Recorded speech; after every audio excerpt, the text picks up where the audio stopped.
Welcome inside another edition of the pregame presented by Twitch. Vince Sapienza coming to you from Raiders HQ, joined alongside 8-year NFL vet, former Raiders running back, Rashad Jennings. Rashad, feels like we've been on a bye week, and technically it's a mini bye week with the Raiders playing on that Thursday night game. Feels like too long. How we doing? How we doing over there?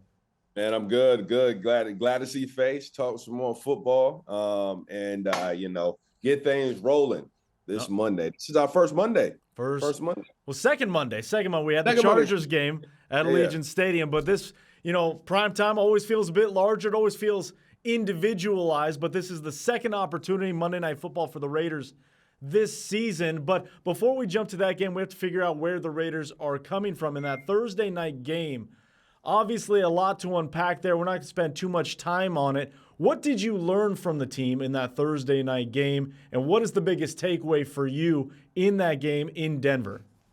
Yeah, that game was that, if the Raiders put all the pieces together in one game, their defense played really, really, really well, I thought. I believe I saw a stat that they gave up 10 first downs or something of that nature, which, folks, 10 first downs, you're looking at 100 yards right there. That's 100 yards. If you can hold any offense to potentially 10 first downs out of, 70-odd snaps, that's pretty good. So the defense stepped up, the special teams played well, and obviously their offense went against a top-tier defense, but they were in every single down. You thought, man, this could be the play to put us over the hump, put us in field goal range, put us in a touchdown opportunity to score. So I learned a lot about our defense, and if they continue to play like that for the rest of the season, Raiders are not going to be anybody nobody wants to play. Yeah, and to that point, the Raiders' defense forced 9 3-and-outs on that Denver offense. So say whatever you want about the Denver Broncos offense, 9 3-and-outs is something to behold. Now, it was even more important considering what the defense was unable to do in that game in Jacksonville late in the game. They were able to bounce back, kind of the inverse with the offense as well. But as we move forward, I think one thing that we did learn from that Thursday night game is with no Jacoby Myers, it's a young wide receiver room. And we saw what young rookie mistakes look like and how they can cost a game, whether it's the Jack Besh holding call, whether it's the Dante Thornton Jr. offensive pass interference or the drop. Learning lessons, right? And obviously at 2-7 for the Raiders, frustration grows. You're not where you want to be, but those are the learning lessons that inevitably come, the growing pains that inevitably come with a young football team. So what is the importance in bringing those young guys along into this week where it's going to be another big matchup, Monday night, all eyes on you? It's a big deal. And the big deal is when you're young and you really don't have a veteran-ridden room, somebody to lean on, somebody to kind of get the expertise on, it can be difficult to stand out. Like, they're going to have to lean on a couple different other rooms. But I'll tell y'all folks now, man, as a rookie and you're already nervous, you're kind of uncertain of if you even was going to make the team. The season's flying by.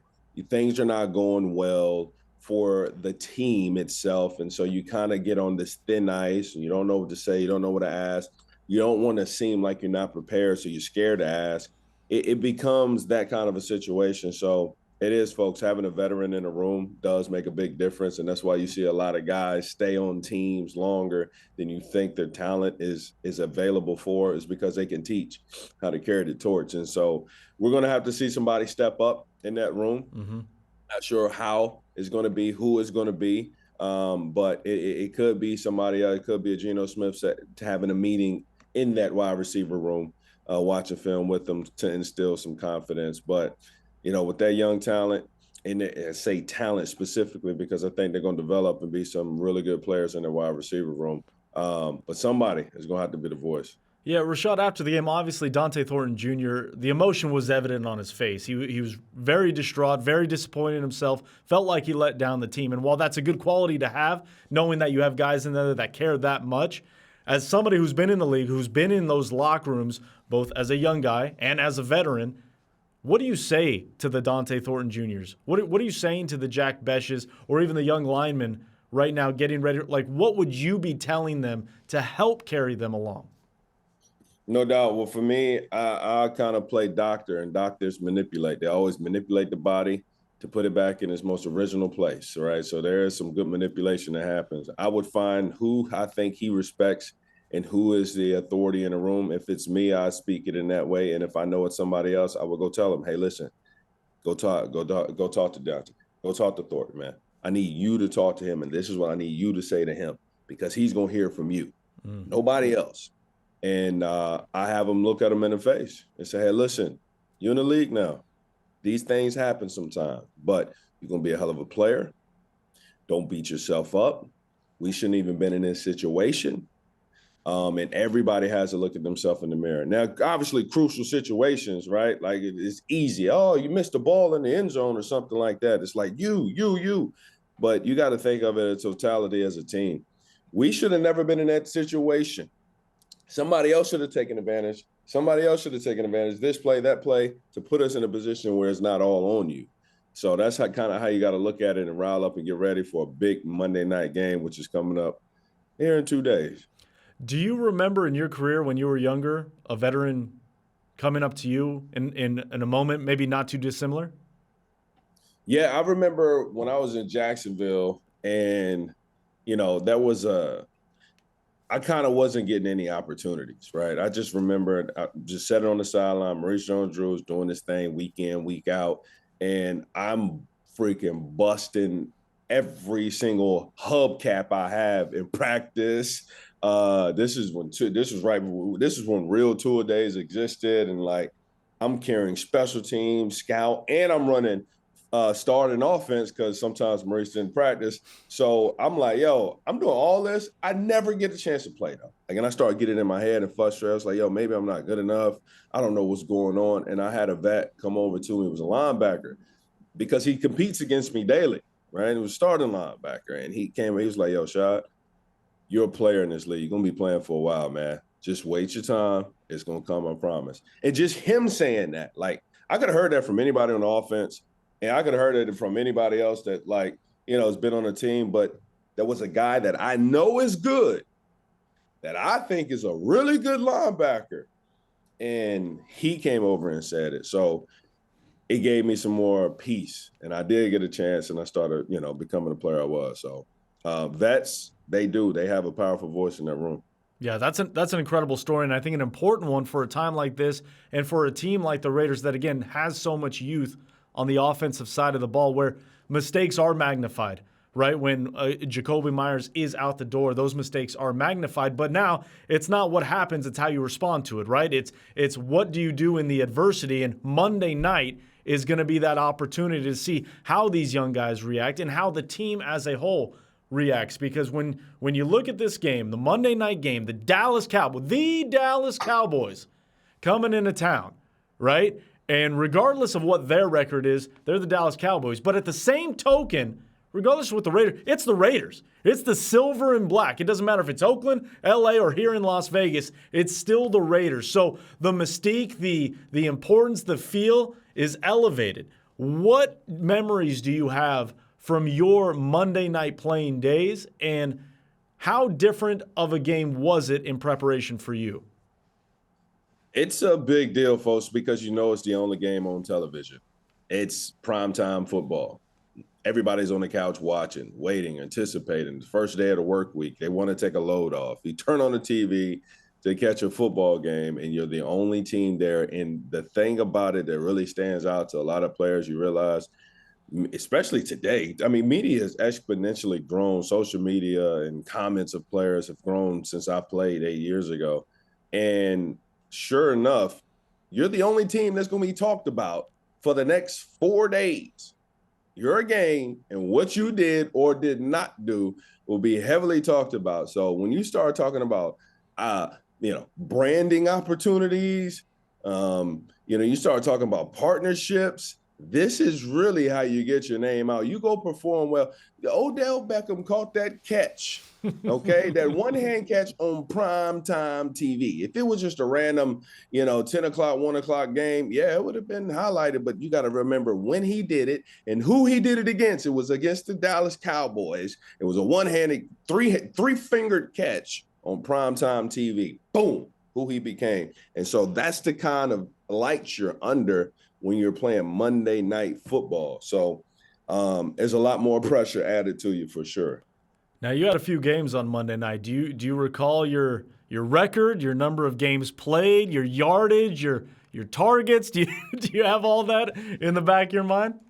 Now it all mushes together a little bit for me, but I do remember a couple games highlighted, but I don't know if they were on Mondays at all. It's just a big blur, man. It's just a big quick blur. So by my count, you played half a dozen games. You played 6 games on Monday Night Football. Showed out well. 2 wins later in your career. That were some tight games. And for this team, again, 2-7 is not where anybody wants to be, right? But what would a win in primetime, everything you just talked about, the elevated exposure, everybody talking about you, everybody looking at you, how much could a win change the pivot point of this team, of this roster, of this organization for the final 2 months of the season? Big time, folks. It leaves a fight. It leaves a heavy fight in which the whole entire team is playing for the team. There comes a folks, there comes a point in everybody's career, in every single person's season, when there is no opportunity for the team to move forward, the team to prove something. What happens is it's human nature. You start playing for yourself, okay? And when you can capture a win like this on national TV, primetime against the Dallas Cowboys, and kind of get things moving in the right direction, you get this sense and a hunger and an anticipation like, yeah, I want to finish the season strong. I want to see what happens. Let's lay our cards out there. Let's see what can happen. Let's see how we can start to even prepare for the rest of the season and what we shape up and what is it looking like next season. These kind of conversations actually happens with players, locker rooms, teammates, etc. And coaches can't say it, but they do. They think about these things. And so a win, especially in November before Thanksgiving, that you can kind of start a streak, because I tell you now, most coaches, and I've been in locker rooms where it's, hey, y'all, this is the first half of our record. Now let's see what the second half of our record. So if the second half of the record, we can go 7-1, that's kind of where we're left off, moving and anticipating into the next season. Now the Dallas Cowboys obviously are coming off their bye into Las Vegas, and they're coming into town under tragic circumstances of the death of Marshawn Nealon, their teammate, obviously rocked their franchise and the league in ways that can't even be described. And hearing them talk this week, it's clear they're still going through grief, but they have a football game to play on Monday. So it's going to be an emotionally charged game, even more so than if possible. But as we look at the football aspect of it, Rashad, it's kind of the inverse of what we're seeing with the Denver Broncos, right? This top tier, and Denver might be the best defense in the NFL, but the Dallas Cowboys offense is humming at a incredible clip right now. And if you look at the Dallas Cowboys defense, you might say that's where they're susceptible, right? That's where you might be able to make your hay and do some damage. So when you get the inverse in back-to-back weeks, what are you looking at, I guess, particularly with this game, whether it be the offensive side or defensive side for the Raiders? Yeah, so both teams, it's interesting that it's a flop, right? Because now they're going to have to lean on their offense to kind of carry the torch, because Dallas Cowboys, they're going to move the football a little bit more efficient and probably harder to stop than Denver. They're potent. That offense is crazy. But then the defense is a little bit weak. So, hey, Raiders offense, this is time, right? They're passing the baton in this race, okay? And they're gonna need some help. But what this shows and what this gives an opportunity to do is the same thing that happened with Tennessee, right? We knew who they were, we knew how and where they were susceptible, and we're going to exploit particular players. And I think that we're going to have a game plan going into this offensively, how to get our young guys and our speedsters behind some of the DBs and get behind the umbrella, push some of the Tampa 2, getting your tight end down the middle of the seam, open up flats and opportunities in the run game as well. So offense, I expect and I anticipate them to try to get some screens earlier more than often. I anticipate them doing everything they can, especially even when it gets to 4th and short. Don't be surprised if the Raiders offense are still on the field, because we got to keep the ball, move the clock, move the chains, and get points up, because Dallas is a difficult team to stop. So 13 targets for Brock Bowers against the Jacksonville Jaguars. Has a hell of a day. Very next game, just 3 targets. Feels like got to get more closer to that 13 target mark for number 89. Especially when we talked about Jacoby Myers leaving the organization. Now you're left to, okay, who's my guy? Who can I spread the ball to? Well, Brock Bowers is that guy. 100%. They're going to have to line him up at X, at the Y, at the Z, slip him back there at running back once just to see how they line up to it. Like, sometimes just changing personnel spooks a defense and you get to see their hand. He's a big part of the offense. He is the main target on the offensive side of the ball now. And we need to see him getting as many targets as teens. It should be in the teens consistently. But 1 target, I was shocked. Now, I know Denver's a really good defense. I know they game planned him. I know they schemed him. But there's windows in the National Football League that sometimes they're super skinny. You got to Gumby through that. You got to get in there somehow, because with a guy like Brock, not only is he really good, not only is his wingspan wide and he can catch just about anything, run any route, he's also the energizer when the ball's in the air too. He's somebody that gets the fans in the game. He's somebody that gets the teammates rocking and rolling.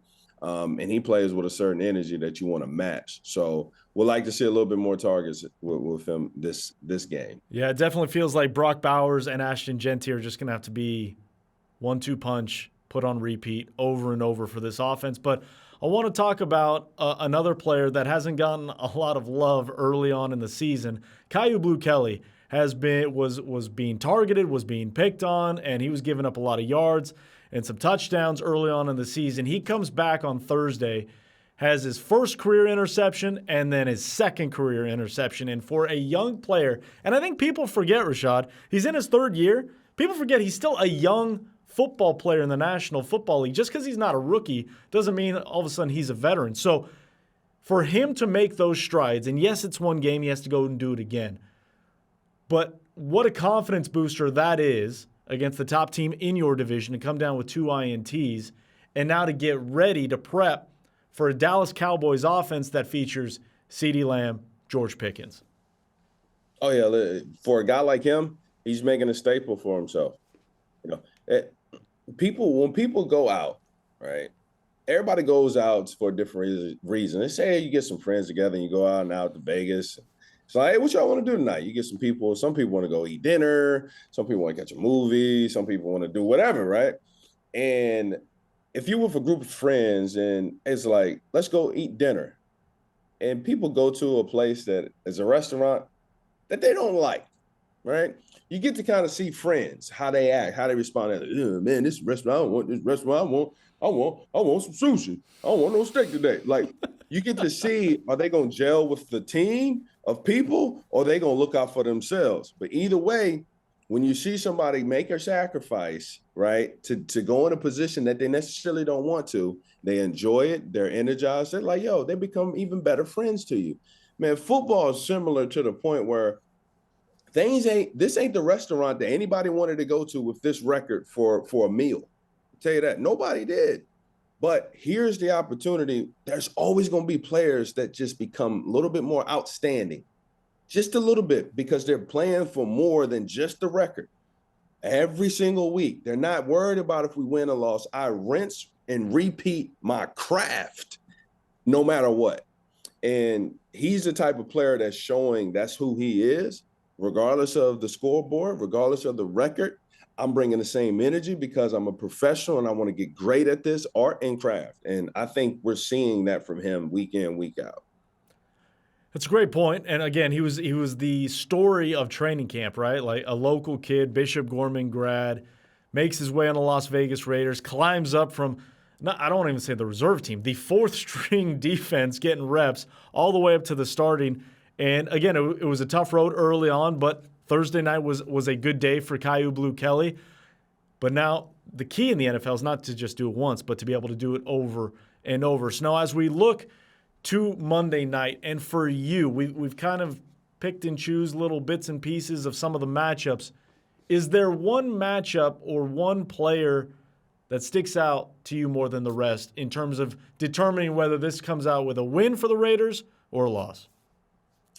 It's tough. I think the Raiders D line, man. The Cowboys have surprised a lot of people on how efficient they've been in the run game behind Williams, and he's done well. Whether it's catching the ball out of the backfield, making plays, making people miss, getting the ugly 4 yards. He needs way more credit in that umbrella of offensive fire players. You got Pickens, yes. You got CD, yes. You got Ferguson, yes. Dak, yes. But he's been a unsung hero over there on that offensive side of the ball. And so I think if the defensive line can kind of corral and be a wall up front and make Dallas one-dimensional, Dallas really doesn't want to pass first.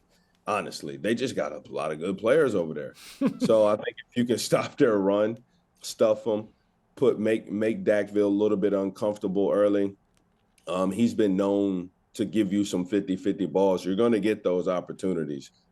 Pickens and CD Lamb, he trusts very well, so he doesn't mind throwing those 50-50. If the Raiders can get one or two of those turnovers, those 3 and outs, I think that's going to be the biggest challenge. So I'm looking at the defensive line.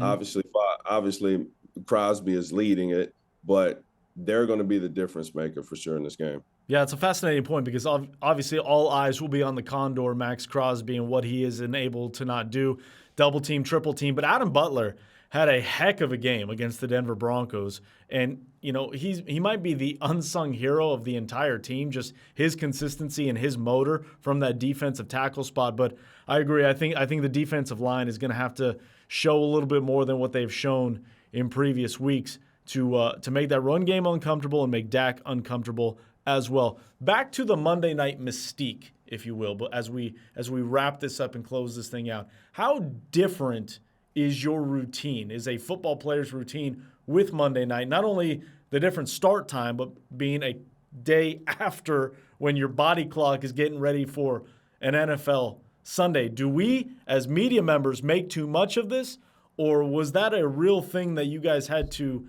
kind of figure out when it came to? It took a minute to figure out. I'm going to tell you why. For me, your body gets on schedule. When I retired from the NFL, come about August, I all of a sudden, I started hurting.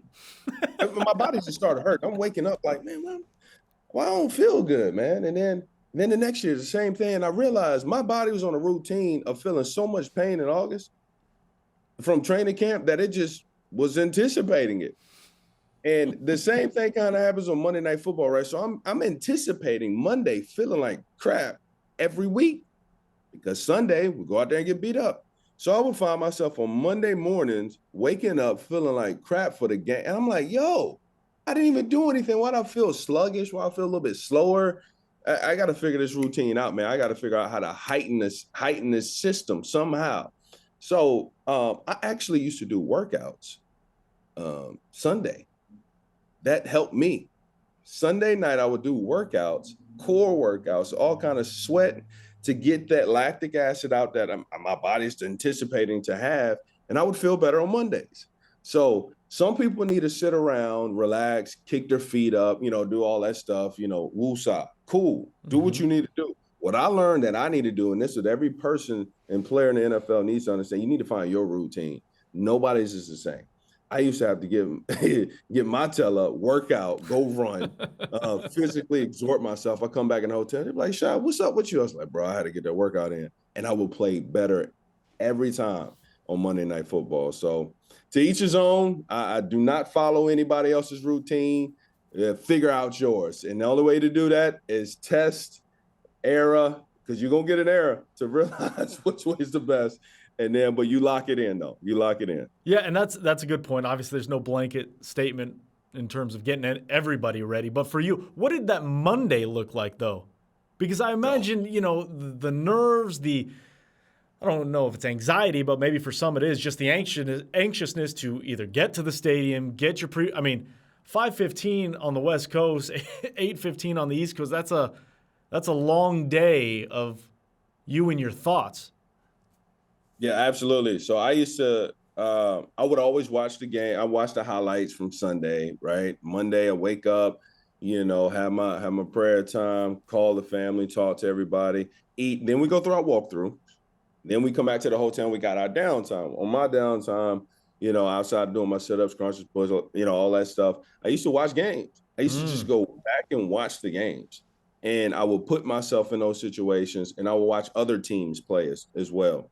Now, as a running back, right, I'm looking for stances. I'm looking for backside 7. I'm looking for right leg or left leg up on a defensive end or a linebacker. I'm looking at safety rotation. I'm just trying to see where I can get 1 millisecond of a nugget to differentiate something. Like folks, if you run a 4.5, you run a 4. Anybody that's on the NFL field, right? If you're running a 4.5, you're fast. I'm sorry. It's like, I don't care if you run a 4.2 and I run a 4.5. If I take off now, and you don't take off till now, I'm going to beat you. Like, folks, it ain't that big of a difference, man. If you can get somebody to stumble for 1 second, I don't care if you run a 4.5, you're going to fly past them. So it was always about, how do I get 1 leg advantage, 1 second of an advantage on somebody? And so I used to just dive into the tape and I would watch, okay, what did Adrian Peterson not do this week? Okay, I was watching Aaron Foster. What did he do this week? I will watch everybody else's tape to see if they practice the art that I found. Right. And before I knew it, it was time for me to go out there and get ready. The nerves, though, when you get out, the lights, the camera, because there's more cameras on Monday Night Football, folks. There's these string cameras. There's these extra like you hear it zoom, and fireworks and more. They set up booths and you got all kind of networks. I'm like, the Primetime is a different game for sure. So you kind of want to get there early, put some headphones on. And I used to just laugh, man. I used to laugh that I'm playing a game that I'm playing since I was 6 years old, Vince. And people are out here cheering me on, cussing me out. Like, they got opinions about me. And it's all because I'm playing football. So it was very humbling experience. But I just locked in on my art. That is fascinating insight that you can only get right here on the pregame, presented by Twitch. The best and the long-lasting NFL players still studying up until kickoff. Rashad Jennings, fantastic stuff as always. Great to see you, my friend.